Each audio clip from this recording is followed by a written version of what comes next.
Right, hello, and welcome to the White Hat versus Black Hat SEO show. My name is Josh on a different computer, Bashinsky. And today we have science. Science doesn't care what you believe, shirt on. And I'd like to introduce all the people I have here on the show while I mute myself because I forgot. Things haven't changed much. I'd like to introduce Ted. Come on, say hi there, Ted. Hello. I'd like to introduce Jordan Pierce. What's up, everyone? And I would like to introduce a SEO come back from the wilds with a crazy beard. His name is Clint Butler. Say hi there, Clint. Hey, everyone. How you doing? Doing well, Clint. How you been doing, man? I haven't seen you for a while. I'm doing great. It's finally dug myself out of the hole I was in. Sweet. I'm back. I'm live. Sweet. I like the beard. I like the Billy Goat gruff you got going on there. Yeah, that's the only thing I can grow. The rest of my face is all spotty and patchy and stuff. Definitely hasn't got a new hat, though. Love the hat, buddy. Yes, a nice black hat, shall we say, he said with quotations, not wanting to out Clint or anything. Okay, so if you guys have never seen the White Hat versus Black Hat SEO show before, where have you been? We are the finest SEO show on the YouTubes because we use this thing called science that doesn't care what you believe to prove what the ranking factors are beyond a shadow of a doubt, or as much as we can, as much as Google gives us access to prove such a thing. And we use these results to run our mentorship groups and run groups like SIA, which Clint is part of, and Ted, and I'm also part of that as well, but also my mentorship group where we do scientific SEO experiments. Cameron is part of both, I believe. Jesper is a student in my mentorship group. Tracy is as well. Ryan and Marissa are well. So today is going to be a special day. It's Cora Day, and I'm going to be showing a whole bunch of Cora reports that I've done. Cora is a piece of correlation software that Ted constructed that reads over 500 or 600 on-page and off-page factors that does that checks over 1,000 web pages at the same time to correlate what the rankings are in your particular niche. And I'm going to show you some of the cool reports that it puts out and some of the other stuff. And Ted, if you have anything else you want to add to what I'm showing, by all means, you go ahead and add to it. But before I do that, I just want to mention, if you have any SEO questions, you can ask them on the top right-hand side. You might be wondering, Josh, why are you in a different place today? I'm in the same room. Mac computer's right there. It's just because today I want to run some Cora reports for you guys, and it takes much less time on this computer, so that's why I'm on this computer. And this is my big, mean Windows machine ready to pump out some Cora reports for you. So if you have any SEO questions, ask them in the top right-hand side. If you want me to run some Cora reports for you and see how I would use Cora and how I would go through it and check things out, in the chat, give me what I need. I'm going to need your exact URL you're trying to rank. So redapples.com/the page name, or redapples.com/ if it's the URL, the search phrase you're trying to rank for, and the language you're trying to rank it in. And I will try to read Cora here in the background, and maybe Ted can help out with that if he wants to.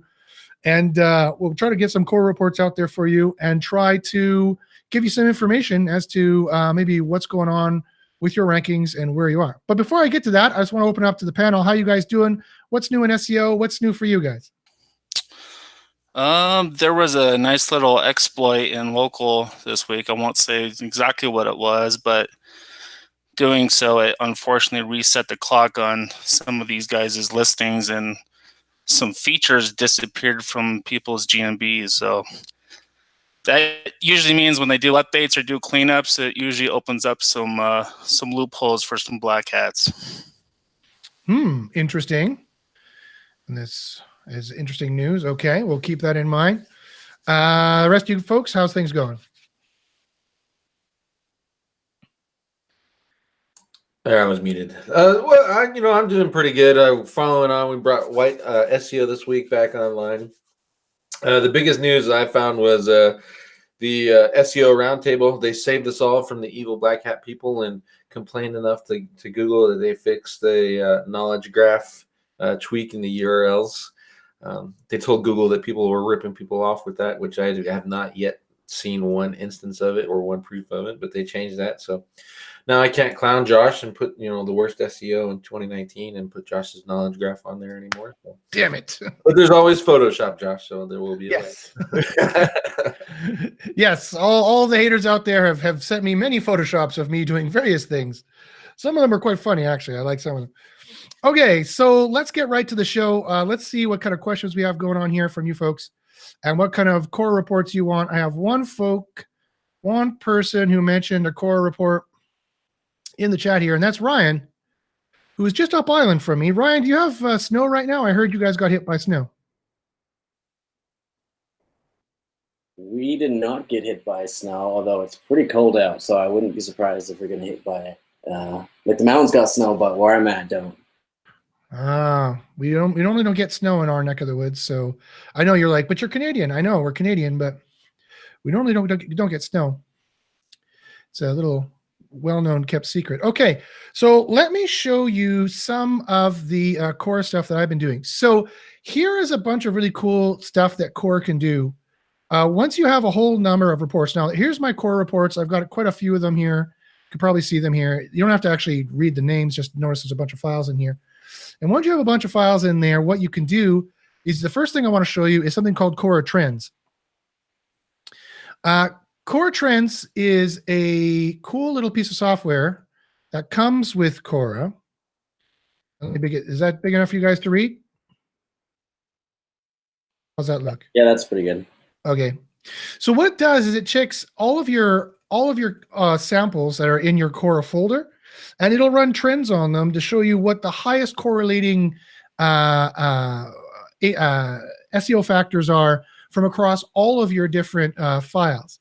And so why would you want to run this? Well, once you start getting a lot of samples, I had 35 samples in my folder here. Once you start getting a lot of samples, you can really start to tell what the kind of major ranking factors are. And let me just do a search here for keywords. You think keywords could be a ranking factor? Maybe. Possibly. Is anybody wondering whether keywords are a ranking factor or not at this point? They definitely are. This is Cora is measuring it, and from a scientific standpoint, we're also measuring it from a number of different scientific standpoints, from different kinds of single variable experiments that we're running to prove what the ranking factors are. We're not guessing what the ranking factors are. I want to show how we're using scientific methods to determine what the ranking factors are. And search terms is also keywords as well, and so is term frequency. So these first ones here, search terms, these are all the top 12 correlating factors that from all of our reports all have to do with keywords and search terms. Now, we break it down to a number of different kinds of keywords. There's exact match query keywords. There's partial match and related keywords. And then there's topically relevant words and LSI keywords. Those are all different kinds of keywords that go on your page, and those are all important for ranking. It's not just about your single keyword anymore. It's about what's related to that keyword, what's a synonym for that keyword, and also potentially sentiment words as well. So this is what Cora is tracking here in various different ways. If you want to learn the magic of how to use this to easily boost your rankings, guaranteed, you need to contact myself, Josh Paszynski at gmail.com, or look at secretseo.guru. And start doing science the way that my group is doing it, the way that SIA is doing it. We have all different kinds of testing that we're like peer review. We're testing each other's tests, and that's the way science is supposed to work, folks. That's why I'm wearing my science t-shirt. Now, all of these except for page size kilobytes, even the top 18 are all keyword based. So if you're wondering where the trend is going, I mean, this is pretty obvious. Hey, Josh, quick question. Mm-hmm. I know this is just a sample set so you can illustrate the tool, but how many keywords do you put together? Do you list like 100 in the same market, in the same niche, or do you put together a conglomerate of like 1,000 keywords from different markets before you say, hey, this is a factor, before you consider it a factor? That's a really good question. For me, it comes down to our single variable tests and what the single variable tests show. So we've run a couple different experiments showing both instances are ranking factors. And again, not only the exact match query, but their related keywords. POP calls them variants. Cora calls them keywords. The topically relevant words are which are also the LSI keywords. And that can also include the sentiment keywords. We found there's special ranking factors in all those different categories. And And there's different ways you need to manipulate that. And also Cora is tracking them in a different way, as you well know, by correlations on the existing web of what's going on. So when I say I think this is a ranking factor, it's from the strength of our testing that we've done. And now it's true. There's different ways of cutting up the search results, as you're alluding to. There's info queries versus transactional queries. There's local versus global. Those are just two ways of cutting them up. And so you might want to ask something like, well, Josh, okay, fine. You say keywords are a ranking factor for global searches, but is it also a ranking factor for local searches and stuff like that? Yeah. And that's where testing is ongoing.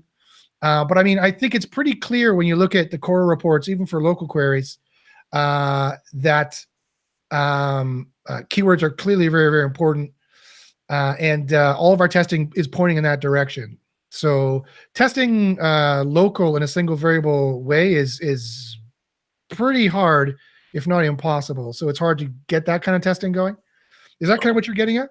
Yeah, I just think it's like, I think if Cora taught us anything, is that markets have specific trends for what ranking factors Google's are looking at, and it bounces from market to market. Jordan's good and he's deep in locksmiths versus I'm deep in rehab, and what he's got to do is way different than what I got to do. So I think just people need to understand that. And then I just kind of like, because we're presenting SEO data, you do it, I do it, Ted do it, Kyle does it. And we just need to, articulate how we're judging that when we say, hey, this is a ranking factor. So I don't know. I think like Ted's new, he announced it the last couple of weeks. I actually got to watch the last couple of weeks. This is why I wanted to come on this week, is his where people are kind of sending him data through Cora so he can correlate all that stuff. Yes, that's very exciting. Pack it together, and I hit him off on the side too. Are you gonna health niche? All the health niches are going to go in this data set. All the real estate is going to go into this data set, or is it going to be a smash up? So that'll be interesting to see how that's executed. Yeah, it will be. I won't be able to segment by niche because the promise is that we won't share keywords, and so we'd have to know keywords to be able to categorize a niche. Yeah. Maybe you can do an option in Cora where I can turn that on. I don't care if you get my keywords. It's the matching of my keywords and my clients that would bother me. You know what I mean? So if I have the option to turn it on in there in Cora and say, yeah, Ted can have my keywords, knock it out. I have no problem. I'm getting ready to automate Cora, so I have no problem sending you 100 keywords at a time. That doesn't bother me enough, because ultimately that data that I'm going to see that you're putting together and correlating is better for me anyway. So, I would just that's maybe ask your users, but in my opinion, I don't have a problem giving you my keywords. I wouldn't care either. You could see my keywords. I already show you all my keywords. Here, Ted, look at this. Look what I did. Like, I'm already showing you my keywords. By all means, use the keywords. If you could segment it in different ways, what does everyone else in the panel think? Would you want Ted to be able to do that? Yeah, I don't care if you see my keywords. I think it, especially it was a good point brought up, is being able to distinguish between different niches to really see, something may be more of a factor in health as opposed to like the home services. So it'd be good for people to see that. Okay, well, this is great feedback. I'll look into doing that. Shh, Ted, quiet. There's an animal behind you. Oh, he's coming right for me. It's coming right for you. I kind of like your other. I kind of like your other mascot better, and that one kind of scares me, Ted. The hedgehog? My friend used to have that as a pet. Their quills are quite sharp. Okay, so I'm running the couch and river tubing Cora report for Ryan right now. And if you guys have any other Cora reports you want me to run while we're live on air, by all means, get them to me. I need the exact URL you're trying to rank, and I need the exact search query you're trying to rank for. Yeah, I did Atlanta web design, so I'm going to look at that one shortly. Okay, great. So Clint, get back to your very worthy comment. You're absolutely right. We do a whole bunch of testing. The testing is tricky to get done, but not that hard. The hard part is in interpreting what the evidence is saying, right? Yeah. And that's the super, super hard part. And I mean, you just look in real science, they argue till the cows come home, and some scientific theories aren't considered proven until like literally 100 years later, or almost 100 years later. You know, like the general theory of relativity, Einstein's general theory of relativity, was what everyone was kind of using, but it wasn't officially considered proven until I think just like 10 years ago or something like that. And it was almost 100 years old. So it's people of good conscience and people who are honestly looking for the truth and looking for science and trying to figure it out need to come together and have friendly debates as to what they think the evidence means. And that's the next hurdle for our industry. The first hurdle was becoming scientific, period, in my opinion. And now the next hurdle is becoming even more scientific, is now getting peer review groups going, and now getting different ways of testing our testing going, which I am all for. And I'd love to see if Ted comes back with a result that counters any of my results, or Kyle comes back, or you come back with results that are not what I came up with, then I'm scratching my head. Like, I want to know why there's a difference there, right? I want to get to the bottom of it, because at the end of the day, all I want to be able to do is provide recommendations based off of science, and provide examples like bit.ly/SEO proof. If any of you guys out there are wondering how good the recommendations are, or how good the testing has been thus far, the proof is in the pudding. At the end of the day, the proof is in the recommendations I make that give rankings, and the rankings I give to my own client sites. Go to bit.ly/ I'm fully transparent with this. Go to bit.ly/SEO proof. I'm not showing you the sites because obviously my clients wouldn't like me telling you what their sites are. And same with my students. But our results most of our results are there. Go to bit.ly/SEO proof, and you can see the actual proof of our results of our scientific method there, which I fully admit can always get better, and is always going to improve, and is always going to get better. Yeah, and I think we need to start peer reviewing each other, and Yes. so much as Josh says. Now, this one killed me. I was gone when you said it, or I would have probably pounced on you like a rabid dog. But you said the silos don't work, and I know for a fact that they do. So how would I scientifically prove that? Well, one, I can just say, well, look at the silo. This is how I did it, and this is how it's ranking. Or two, I can say, Josh, what did you do how did you test it? Give me the exact steps of the process that you tested, and then I'll see if I can duplicate it. Yeah. And then that's, a secondary review.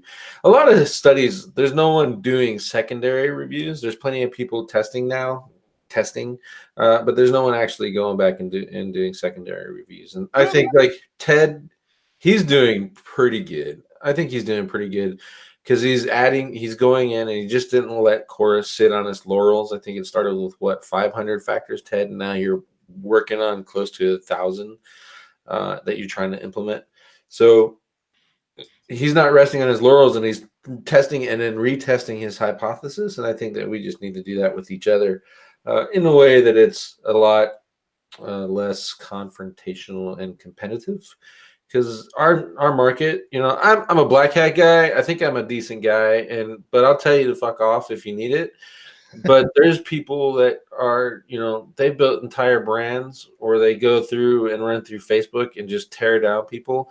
You and I know I don't like Chase Rainier. We're not pals. We're never going to be pals. But I'm not going to get on Facebook and slam the dude because he made an assertion that I didn't agree with, and personally attack them. And that stuff is happening all too often.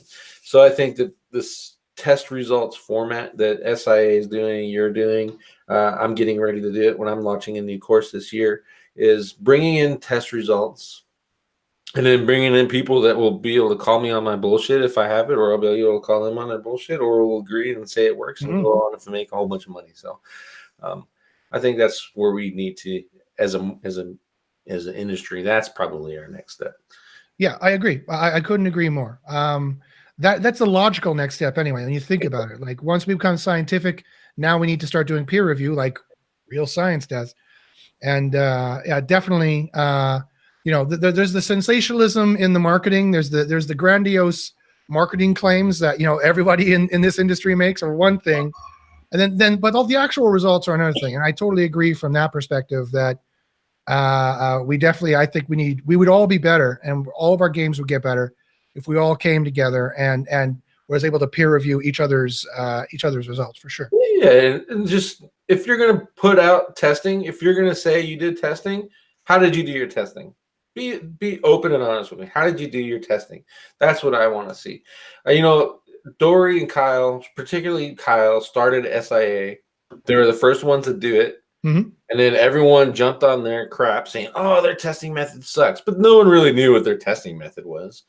But they all did it. And then they started their own little groups. SEO Signals Lab, that one started off that way. Now it's actually a pretty good form. What's the other one? The Lab.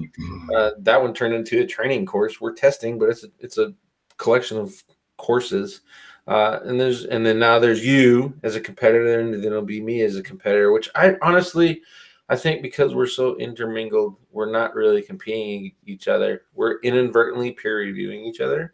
And then we just need to express that to people so that when they look at you talking or they see me talking, they know that we're coming from a place that no, I don't know about you, but I can speak for myself. When I do my show, I pitch probably in the first 10 seconds and then I don't pitch anymore. Because I'm there to provide you value, and I want you to know that as a viewer, and I want you to know that as my client, I'm there to give you value. You might give me money in trade, but and that's awesome because I really like money.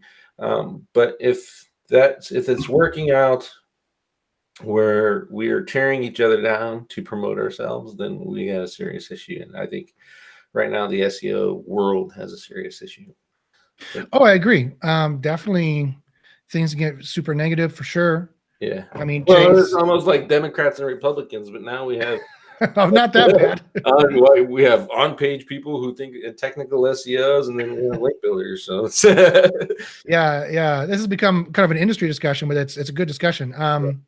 No, I agree. I agree entirely. In terms of the science, it needs peer review, and it needs people, friends of good conscience, who are able to, in a friendly way, be like, did you think of this? Did you think of that? I don't think it proves what you think it proves. And I think in that sense, we definitely need all to get our egos out of it. I think we need to get our emotions out of it, because that's how the science improves. And then the other side of it is what you mentioned for sure. There's the grandiose showboating. There's the grandiose claims. There's the shit talking. There's the confrontational talking. There's the memes about each other. I agree with you entirely. It would be nice if we could all get along. I don't know if that's ever going to happen. I don't know if I could ever get you and Chase in a room and things would be amicable. You don't even have to get along with someone. You don't personally have to like people. Mm-hmm. But if you're going to represent yourself on the internet, the least thing you could do is be professional. I agree. Yeah, definitely a level of professionalism, I think, would be a good thing. If it's your full nature to be a complete a-hole the entire time, then just get off the internet. Wouldn't that be nice? Yeah, don't show your face. Don't run around in groups. Just go do your thing. Make all kinds of money. Right. If that's if that's your style, is to take each other down and I don't disagree with you. You're an a-hole or whatever. Then whatever. So yeah. The way the world has evolved into listening to science, the SEO industry has to evolve in that way as well, and realize when a proof has been made versus a grandiose claim. I think that's the next hurdle philosophically that we all need to get over, because then that would stop the grandiose claims, and all the grandiose emotions that go with it, I think, would reduce when people start to get down to business and be like, hey, just show me the science. Yeah, stop it with all your bragging.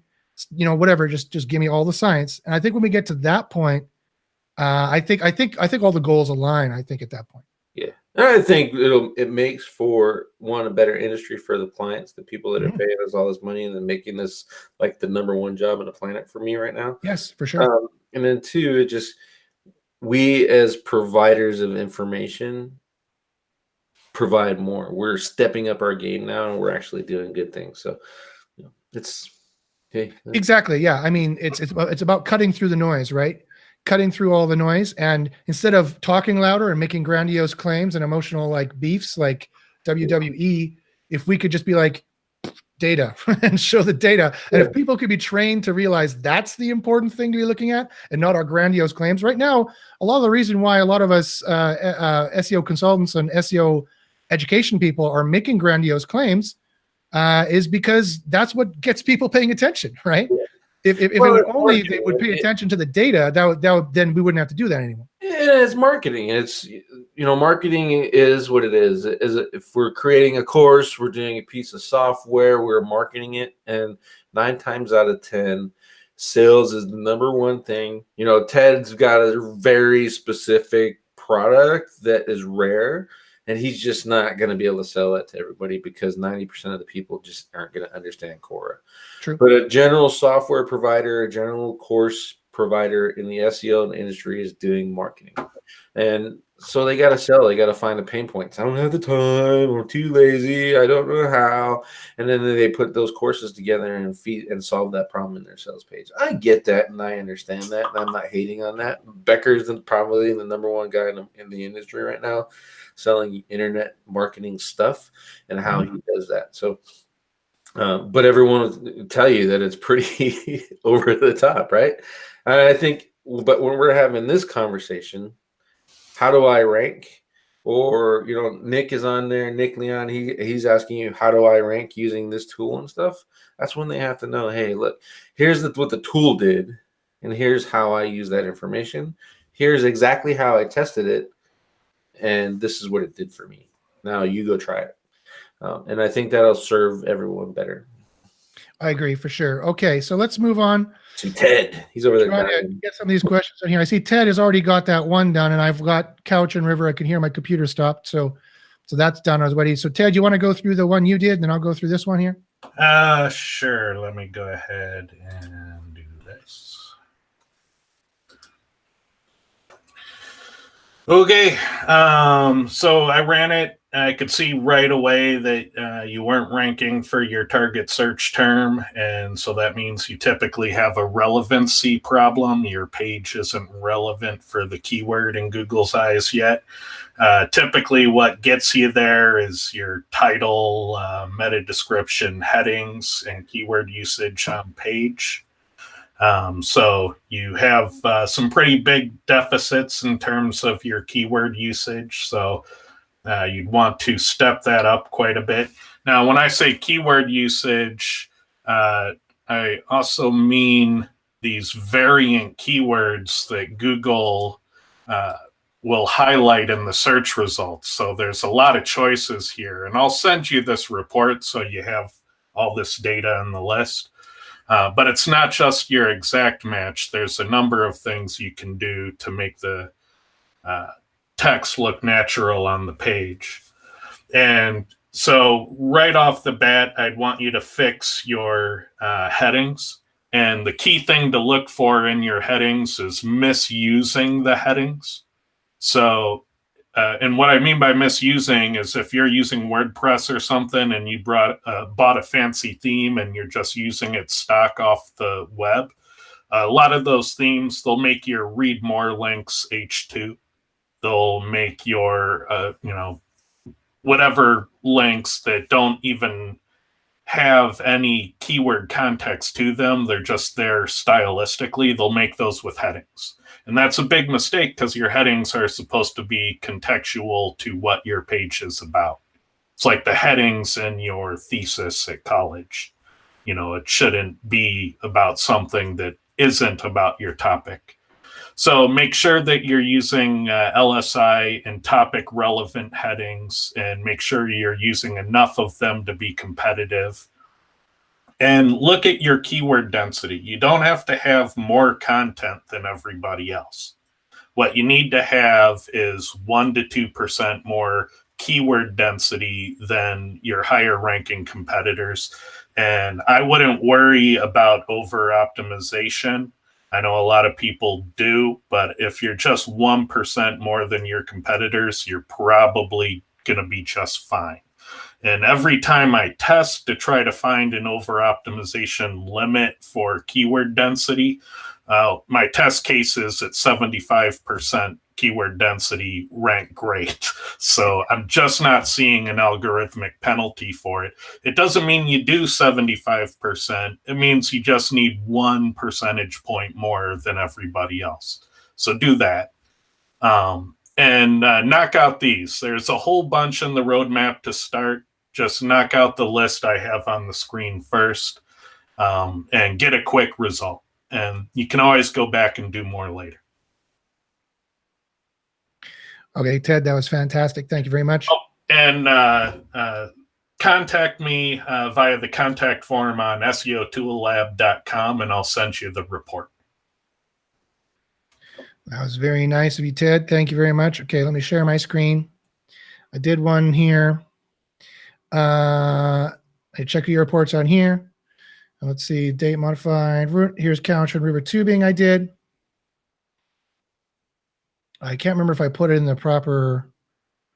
Did I put it in the proper? Yeah, so actually the one you sent me forwarded to this domain. So this is the domain I did, Brian? Yeah, that works. Perfect. Okay, that's the actual correct domain. Okay, so Ted's showing you, can you guys see what I'm looking at here? Yep. So Ted showed you a way to use the roadmap, a very quick and easy kind of way of looking at places where you're deficient and highlighting things that that correlate better with rankings, and that also in his long experience he thinks are good with rankings. Here's another way you can use Cora. I like to kind of skip these ones here, and I like to go to the overview, and I like to do a little bit of accelery here to kind of compare the page one average with what my averages are. So the first thing I like to do here is I'm going to go down here, and I'm going to hit Shift Control down, and I'm going to unhide all of the factors here, whether they correlate or not. Is the first thing I'm going to do. Then the next thing I'm going to do is I'm going to make a pivot table out of this whole thing, so I can manipulate the data. Again, I'll hit Shift Control down. Now I'll hit Control T. That's on Mac anyway. It'd be Command instead of Control. It'd be Command for the Mac. I'll hit OK. So now I've got myself a pivot table of all this stuff. I just have to do a little bit of manipulation there. Okay, I'm going to get rid of I'm going to hide the best of both correlations. And what I'm going to do is I'm actually going to hide result 1, 2, and 3. Well, first thing I'll hide is the deficit, the practical maximum, and the overall max. Because I'm going to make my own recommendations there as to what I think you should be doing. So here's his one here. And what I'm going to do is I'm going to hide the top 3 as well. And all I want to know is what is the page 1 average and what do I have in this regard. And then in this, what I can do here is I can do smallest to largest because oh my, wow. Because the smallest is the higher correlating ones. I can also look in the charts here. I can select the whole thing, unhide all the charts. And I just want to see this chart. So if we check out CP375, you just can copy paste that. Look at the charts, which is the next one, CP375. Oh, wow. So here we have the keywords and LI tags. That's have you ever seen, Ted, have you ever seen it be -1? No, that's pretty uncommon. But that's a strong correlation. It doesn't take a lot of data to get a very strong correlation. It just takes getting a few data points that only rank at the top. And so you got to take it with a grain of salt if there's only a few websites using it. Right. And the way you vet that is with Cora trends. And so you get, 30 related keywords, analyze them all with Cora trends, and see how broadly applicable these factors are. And I'm going to guess that keywords and LI tags and keywords in H1 and H2s are going to be pretty broadly applicable. Those are known zones. So that's your on-page navigation, your product tokens and categories, and obviously your headings. Of course, that's a really good guess. Okay, so and of course, all of our experiments confirm this as well. So this is what's correlating the most. So that's one major factor you can look at. You can see, okay, the page 1 average is 14 or 15. You only have 2. So this is starting to show you where you are deficient in each one. Keywords in H1, 2 tags, search terms in A tags. Now, again, this correlated really, really highly. Exact match query links are still important, folks. So that's what you need to be thinking of. And just making sure that for the ones that are important here, based on the science, And if you don't have the science, you can go by the correlations of where you're deficient and making a judgment as to whether or not your number of pingbacks, is that really something you need to optimize? Probably not. But just checking to see where you're deficient in all these other ones. Another way of looking at this data is to make another up or down, making another category here in the pivot table and subtracting the page one average, subtracting your result from the page one average. And this will tell you how much you are deficient or where you're the most deficient also in the page one averages. So the load time in milliseconds, your result, this is where you want to be deficient because you want to load much more slowly. So that's a good thing. But the number of bytes to first match, they take 2,300, you only take 1,100. Again, that's very, very good. The word count, so you're very deficient in the word count, but you notice it's not correlating with rankings. Our experiments are showing recently that actually word count is not actually a ranking factor as far as we can tell, at least in this latest update. So you need to kind of go through here and see if you know the experimental data as to what's coming back for the experiments. You can start to use Cora as a measuring tool, as the best, the hands down the best SEO measuring tool. And you can start to see, you know, okay, let's see, keywords and HTML tag. Okay, there's 138 here, which seems to correlate pretty well, not that strongly, pretty strongly.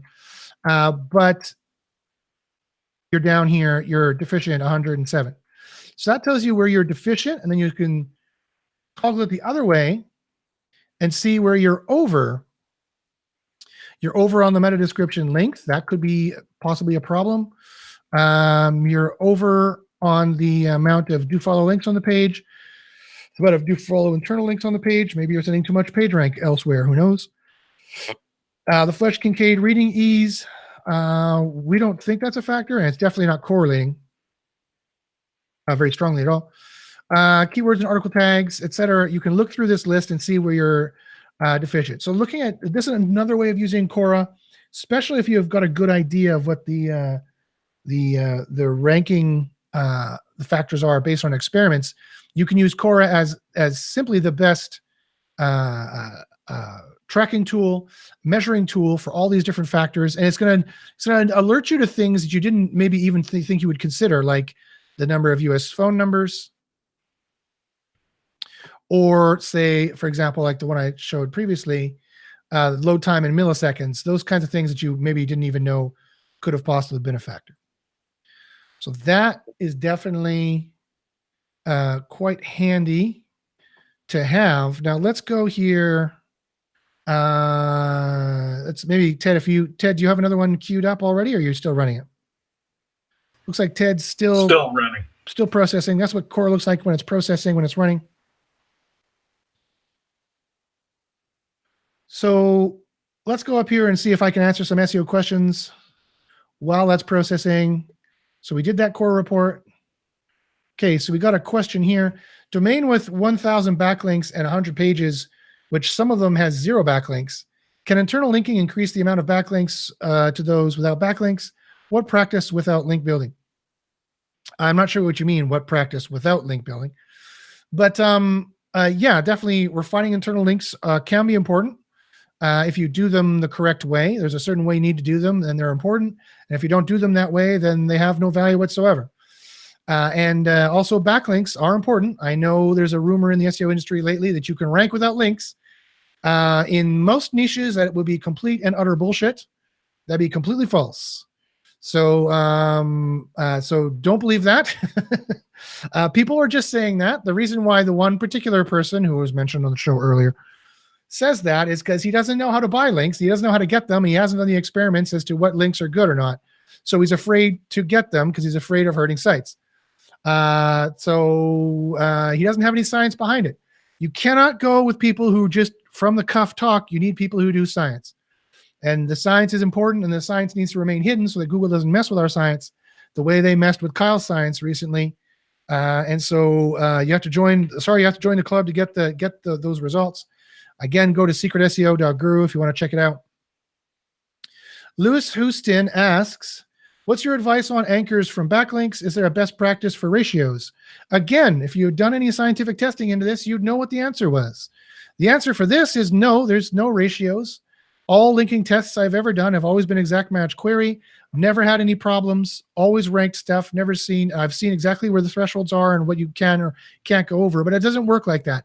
It's not anchor text ratios. It's not frequency ratios. It's not none of that. None of the stuff those black hats talk about has any factor whatsoever. They just don't play a role. Those people have no idea what they're talking about. You need to get on a group that does SEO science. Science doesn't care what you believe. Okay. So here's the rank today dental.com. I did process that one. And I think my Cora is finished. Yes, it is. So let me open up the Cora report for that sucker. And let me share my screen here again.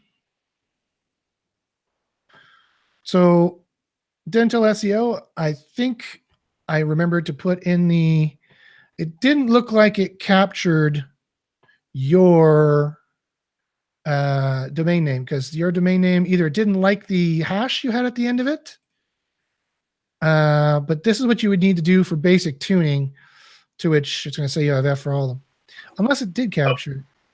I just ran that one. I got it to capture. Oh, okay, good. Did you remove the hash at the end? No, I left it in. You know you of course are the ninja for Cora, because you made it, as you well should be. Okay, then you do that one. Okay, so looking at this report, normally I would spend 10 minutes looking around at all of the reports, but since we're live on the interwebs, I just got to kind of wing it and eyeball it. So I see a few things that I would knock out right away, and so I'm going to hide the things that I think can wait till later. Ooh, this one is a nice one too. And again, you can always come back and do another pass later. So the name of the game is to try to get quick results. So I'm hiding things that I think we could do in a later pass.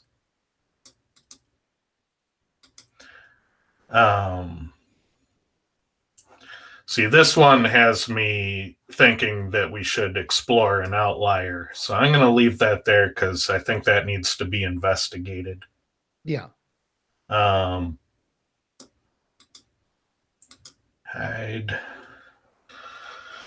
And I would actually do this one in a later pass too.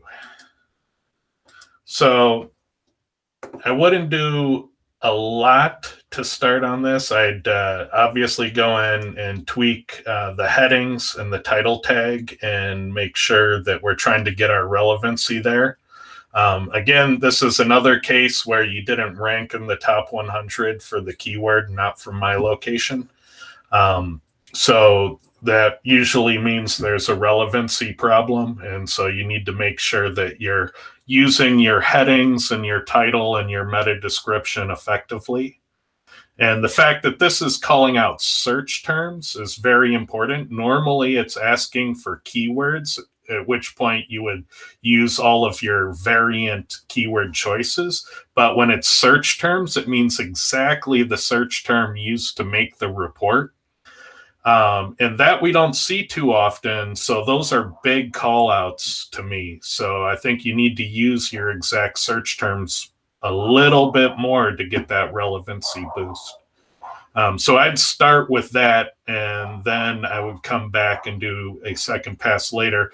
I would also look at the top 3 results. If we look at the overview, and that was images with alt text. So it's number 2 that's driving up that result. So I'd go look at that number 2 result and see what they're doing with images. Maybe they have a good idea. Maybe they have an exploit. But I'd investigate that for sure. And yeah, so yeah, I do that as a first pass. Yeah, always look at the. We're going quickly.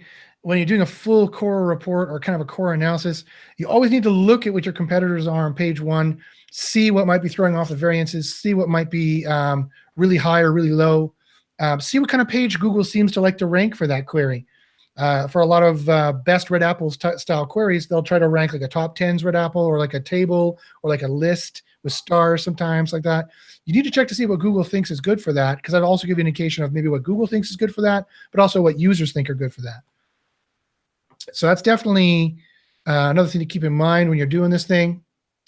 Okay, Barry puts one here. Essex wedding photographer. I'm presuming then you're going to want the old UK. So let me show you how I would run that here. So let me share my screen, give you a bit of a Cora tutorial. So I would take this, I go to Cora, I go to the wizard this time. I'm going to say, I don't know if he's in the top 100 or not. So I'm going to force that in here. So I'm going to copy that. I'm going to paste that. Oh, no, it's in the background. Now I need to close everything. Now it's here. Here we go. Now I need to paste that in here. Wait, why aren't you doing it?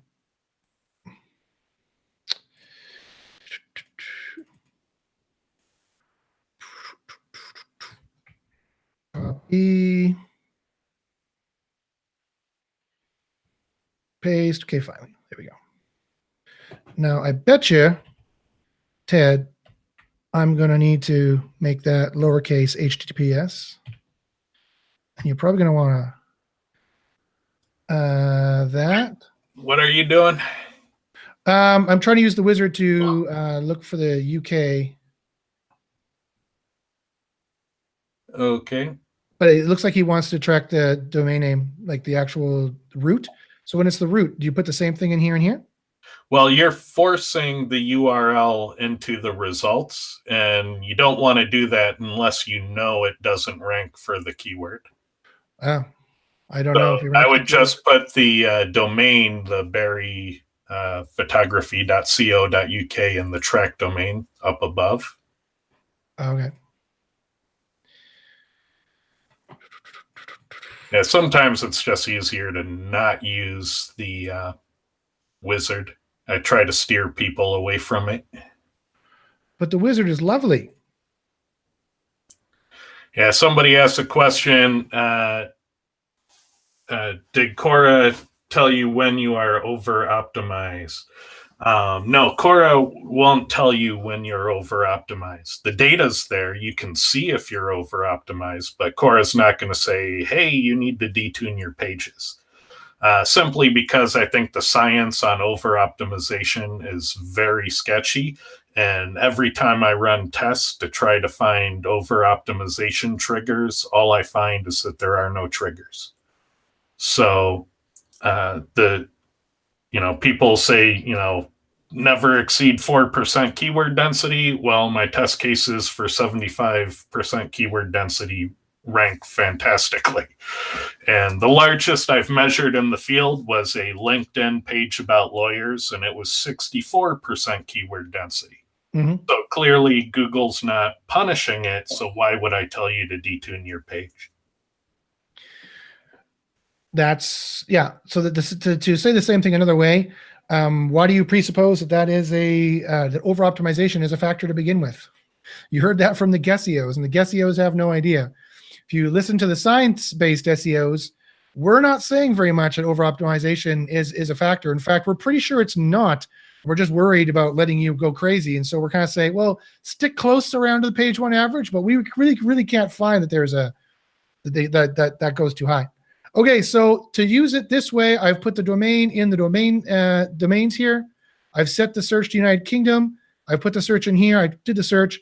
It's found it at the spot 100. Should I use the wizard instead to force it? It found it at number 11. Oh, I see. Track to 11. There we go. Okay. Yeah. So if it's number 11, then that's fine. Then I press the get data button. Yep. And you see it's going to process all the stuff. 300 threads or just under that are running. So while that's processing, I'll go back here and see if I can answer some questions here. I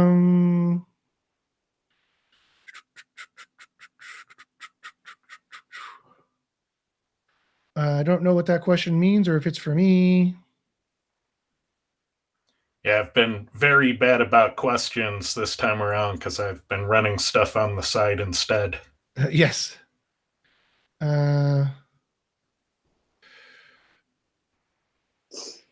I don't know if that's for me. One close call. I don't know if that's for me.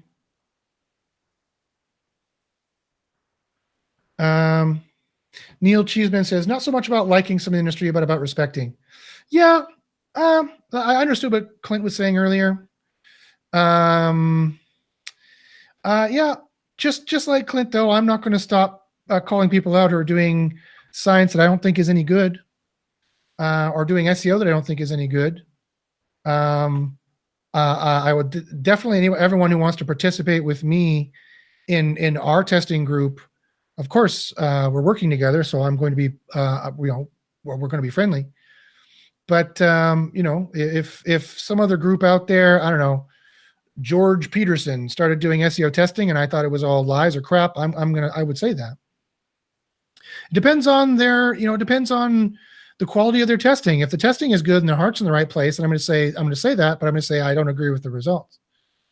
But I foresee a time coming up in the industry where that's not going to happen, where people are going to say they're doing tests, and this is what's happening now. Some certain snake oil salesmen out there, no one on this call right now, but certain snake oil salesmen out there are doing, are claiming they're doing scientific testing, and I know for a fact they're not, because if you look at what they're doing, that's not scientific testing. So I'm not going to go nuts. Of course, I'm not going to make stupid memes or Photoshop their heads on porn stars or anything like that, like stuff they do for me. But I am going to. Well, you know how you get instant credibility for testing? You can be an unknown, nobody's ever heard of you, and get into SEO testing. Just share your data. Because if you share your data, I can run Benford's Law on it to see if they're cooked books. I can run statistical analysis on it to see if it looks like other related niche data that I have. I can try to reproduce your experiment. If you just share your data and your methods, you get a huge amount of credibility. And when you see scientific or pseudo-scientific blog posts and studies, and they don't share their data, then it's a piece of crap.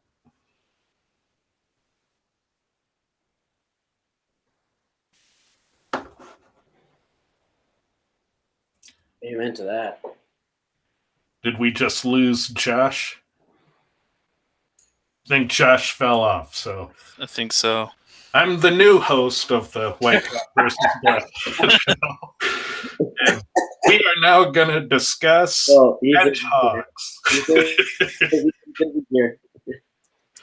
All right. Well, Josh will be back on in a minute. He's still trying to get used to using his Windows machine. Yeah.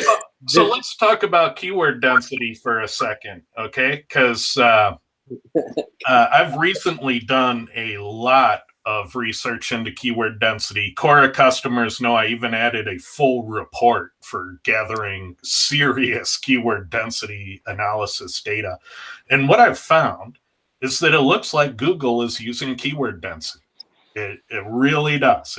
The thing isn't match count. When I made a skyscraper test case that had 7,000 keyword matches, it ranked just fine. Google didn't penalize that. But I tuned that skyscraper content with 7,000 keyword matches to 10% keyword density. It slotted in right where 10% is. And what I had above it were test cases going all the way up to 75% keyword density, but they were all 500 to 1,000 words. And those 500 to 1,000 words with better keyword density outranked the skyscraper content that had 7,000 keyword matches. It depends on the kind of test. Can you guys hear me now? Yep. We can. Welcome back. So that's what happens when you run Cora and try to stream at the same time. My computer, it's a big computer, but I guess it's not that big. Okay, so thank you, Ted, for taking over. You're That was welcome. hilarious. I'm the new host of White Hat versus Black Hat. That was great. You can host anytime, my friend. You can host anytime. Okay, so the core report did finish. Let me get through that here, the one that we just did. And I think that's all the core reports I can run for today. Let's see, it was the Essex wedding photographer. And yes, it got put in there. So let me see if it'll let me share my screen again. Okay, so once again, you can go with the roadmap, which gives you kind of a quick look. You can go with basic tunings. This is also good for clients sometimes because it has a letter grade and clients like to see letter grades. I don't like letter grades because it confuses my students to think that the letter grades are what they should be looking at and not the actual factors and what they're trying to track and measure.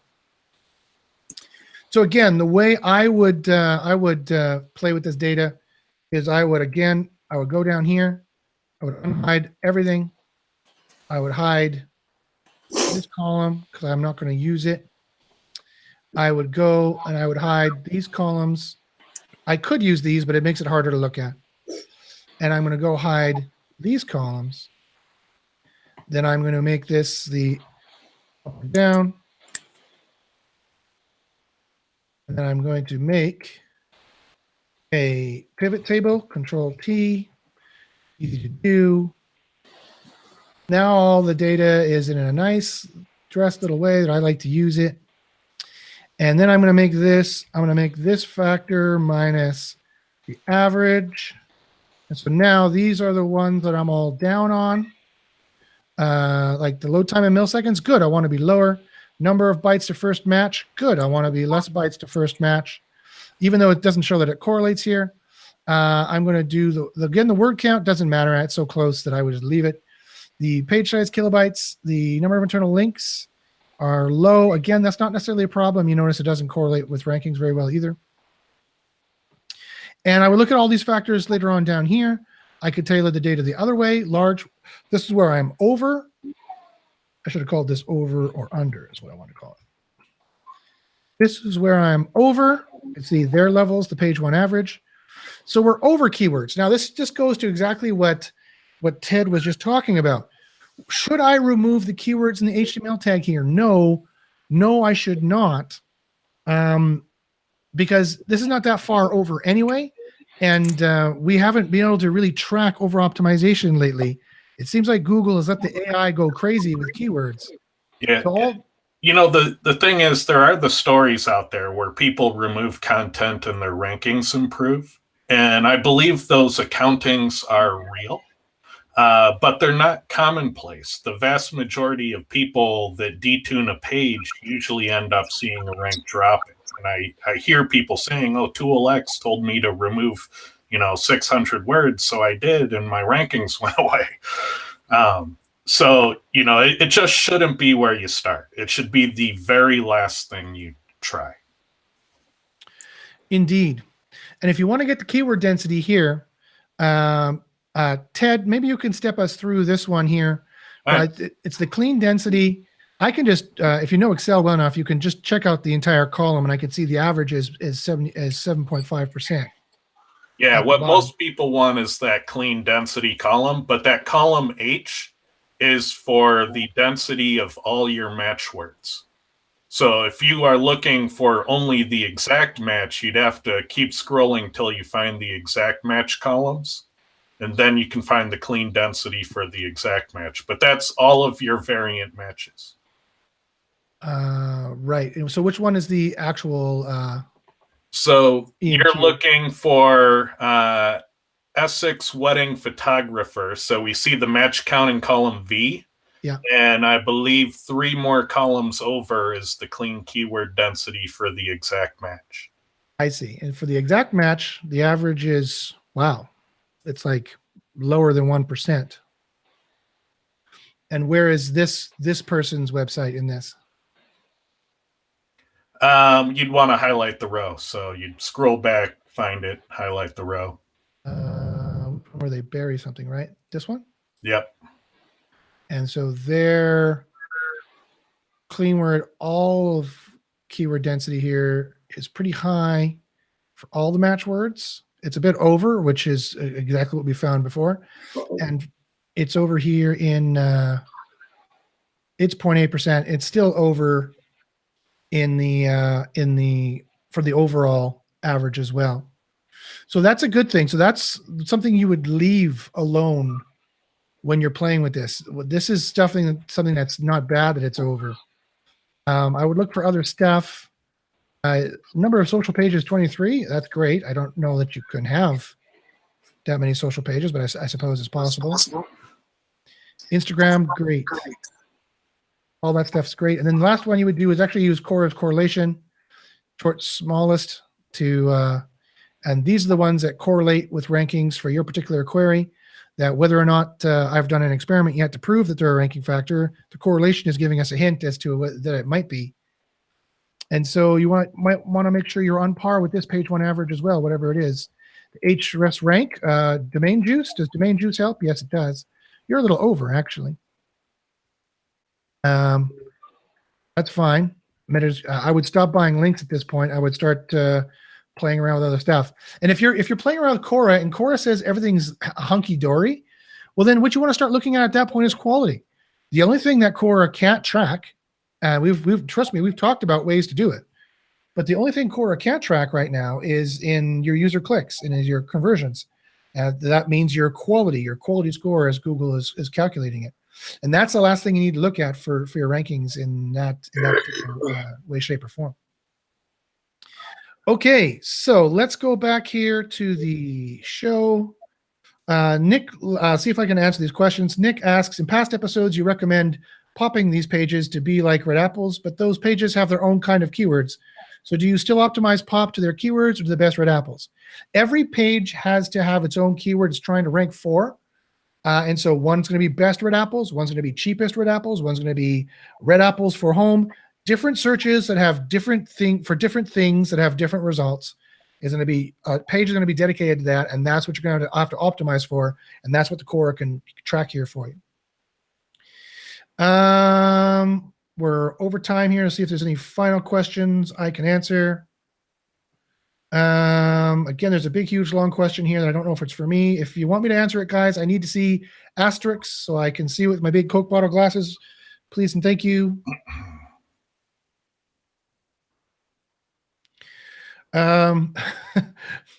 Israeli Defense Forces says, Josh, did you do your IDF draft? War is coming, brother.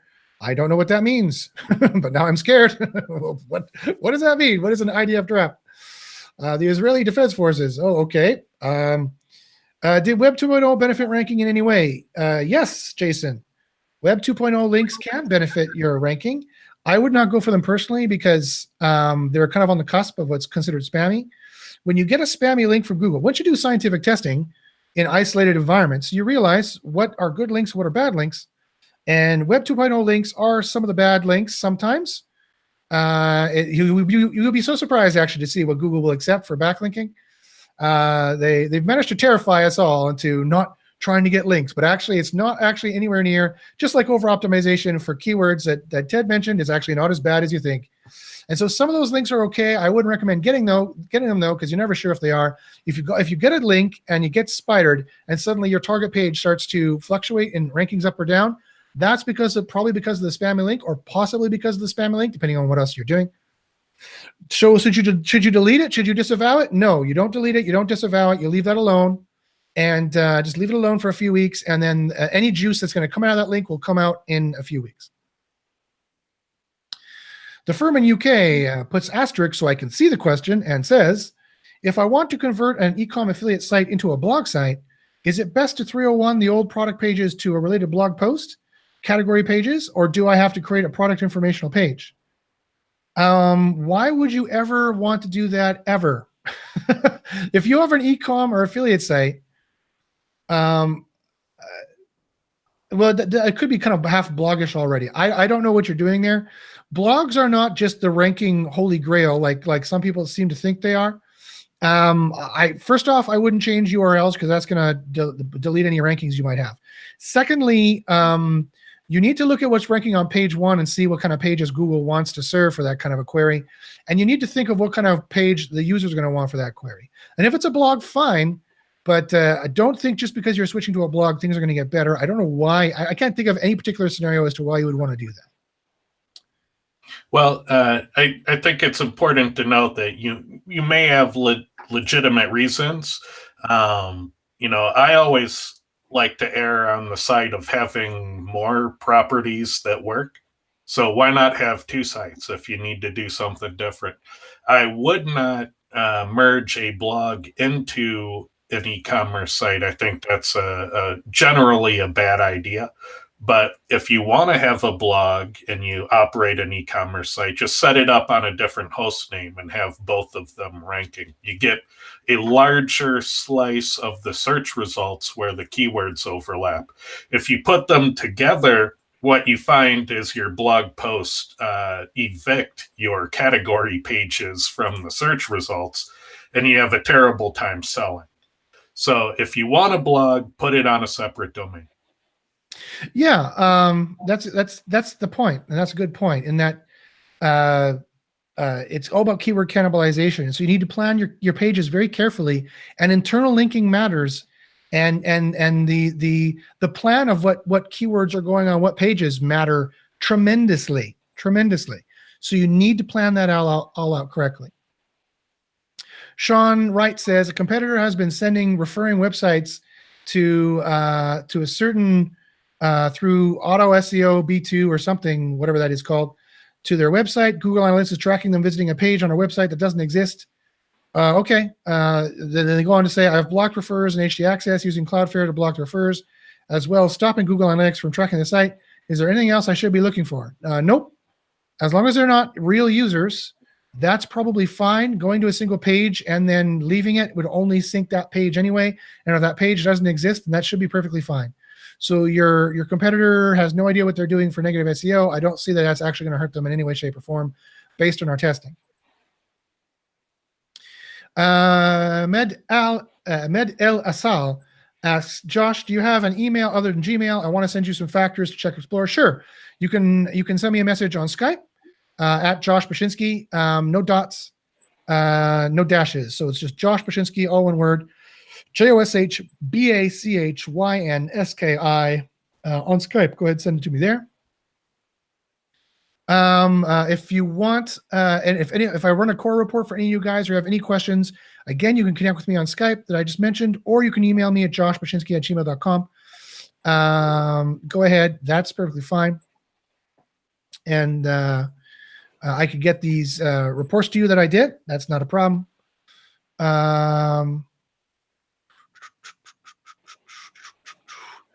Let's see if there's any more questions here.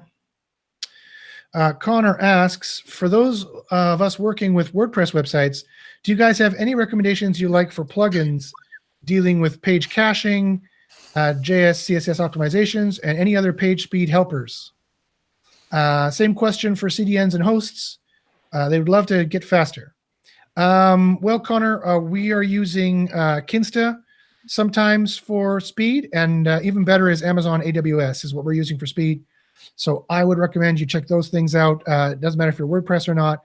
You should look to getting your WordPress cached. You should look to removing JS and CSS that you don't need, and then caching it as well. That will help speed things up. Kurt Shell says, say you have a service industry business that homepage ranks very well for their primary service, and their service page also sometimes ranks for it. Would you consider doing a rail canonical? Yes, Kurt. So if you have a page that's ranking, if you have 2 pages that are ranking for one query that you want to rank for, and they're intermediate, you can just let Google kind of compete on those. But you can rail canonical one to the other, or you can 301 one to the other as well. And that hopefully should get Google get the idea that you just want the one page to rank.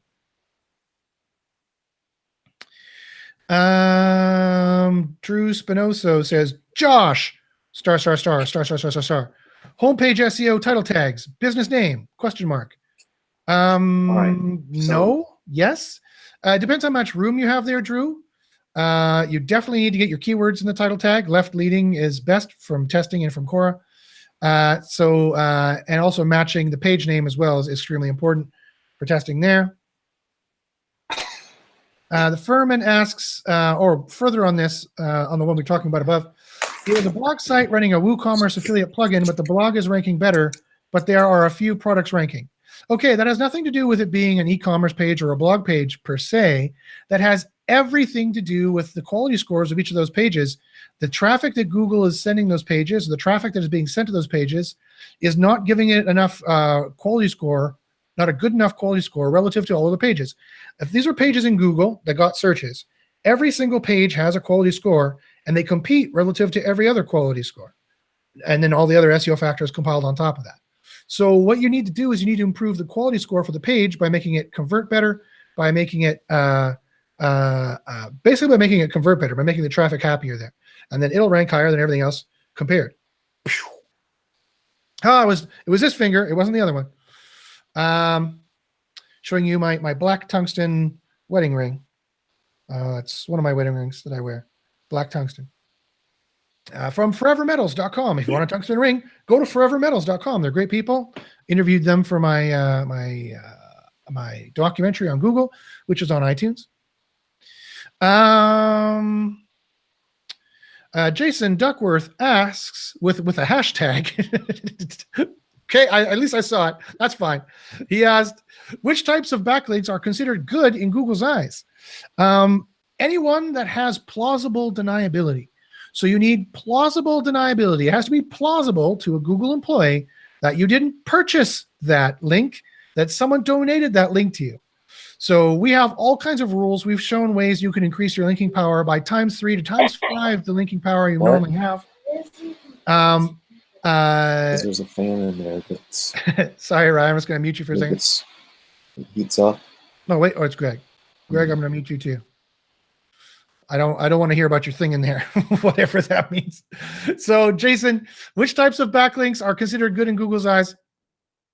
There's a whole bunch of them that are considered good, but the general rule of thumb is plausible deniability.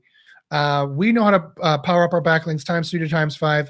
Look at bit.ly/SEO proof for the proof of our rankings and what all our factors are doing, not only the linking. And you can check it if you want to learn some of these secrets. Again, secretseo.guru. I still have a few spots left, or joshpashinsky@gmail.com. Nick says, my previous long question is for Josh. Could you scroll back and take a stab at it? Thanks. No, I don't want to scroll up and look at it. Anything you can ask me, you can ask quickly. So just quickly type it in down here before I close the show. You've got 30 seconds to type it in. It can be a short question. Trust me, 99% of the time when I get an SEO question, I do not need the backstory. Everyone likes to think that their website is special and that no one has ever encountered these problems before. I guarantee you, if you very funny, Ted. I guarantee you, if you just give me a quick question, I can probably answer it. I don't need the backstory. So please just give me a quick question or email me at joshpashinsky@gmail.com if you absolutely think I need the backstory for it. Yeah. For the question about DOM detailer Moz PA, you'd have to go look up in the Moz documentation what the PA value represents and how it's calculated.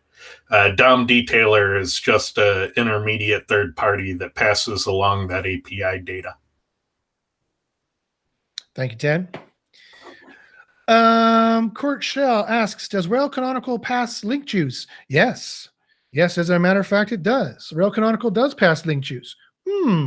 What could we use that for? Oh, I don't know. Maybe we could route link juice through it. Maybe. It's secretseo.guru. Jason, secretseo.guru, or joshpashinsky@gmail.com.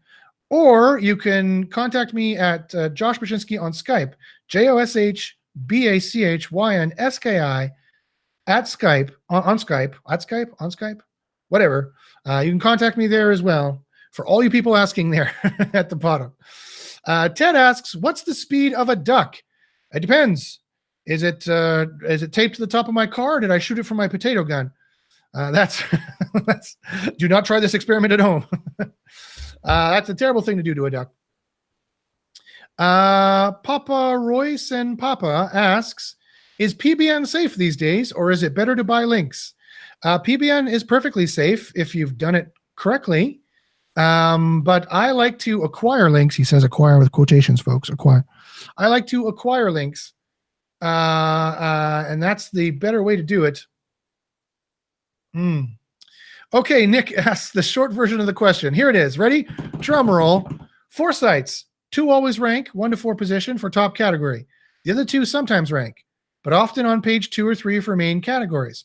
Same design on all categories. Any explanation or testing in this area? Yes. So there's a reason why that is. You're just not looking at enough of the factors, Nick. So you need to run a core report. You need to run a POP. You need to do a full audit. You need to check all the factors, because clearly something is different between all of them. But if they all look the same, and if I'll just tell you right now, if they're on the same geographic location, then that's not going to work, right? You can't have the same site, like 4 of them. Google's going to notice they're the same site, and they're going to demote certain sites. They're going to pick at random which sites they want to demote and demote them. So if you're trying to rank in the same geographic location, a site that has the exact 4 sites that have the exact same design, that's not going to work. If this is a local play and you've got the same design, like a chiropractor site in Los Angeles, Winnipeg, Vancouver, and Milan, it's a very eclectic portfolio you have. Try visiting Los Angeles or Milan. Avoid the other ones I mentioned. Hey, I'm Canadian. I can say it. At the height of my ecom days, I was able to get 15 different stores on 15 different domains to all rank top of Google for the same keywords. So we had all of page 1 and half of page 2 for a lot of keywords. It can be done. Yes, it can be done. That is SEO legendary right there, folks. That is Ted Kubitis. Ted Crusher Kubitis. So I'm assuming you're going for a local play, and you're asking me, why do these 2 sites rank great and these 2 sites don't? Because the people in this area like those 2 sites, and the people in this area don't. That's just the way it is. So this is not the way to do SEO diagnosis. This is not the way to proceed with SEO. You need to join a scientific group. You don't like me, you don't like my scientific group, fine. Join Clint's, join SIA, join whatever else you want. But you need to join a group that does scientific testing, one that provides proof, like bit.ly/SEO proof.